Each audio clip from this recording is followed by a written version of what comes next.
Now, how can you scan a QR code on an iPad, which is an old model? Let's explain that. If you're new on this channel, go ahead and subscribe right now and you're not going to miss anything important.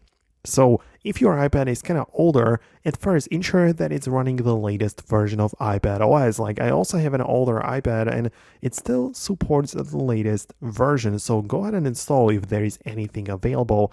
Obviously, it's in settings, general, and software update. But if you still find it kind of hard to scan QR codes with your iPad, or if it doesn't work, it's also possible that you simply don't have the function turned on. Because inside of your main settings app, you can navigate to the camera section where there you can see is a toggle for scanning QR codes. It's specifically for that. So I might even have the latest iPad, and when this is turned off right here, I can point my camera at a QR code and nothing is going to happen. So this is crucial to have it set up like this.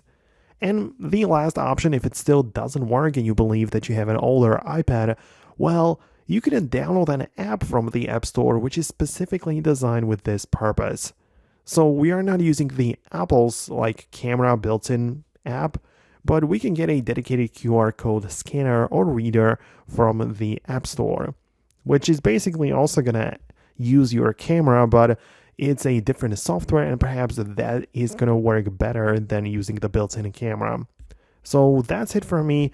I believe that any of these options might help you out depending on your situation. So let me know what's really going on in the comments below. Thanks a lot for watching, and I'll see you in the next videos.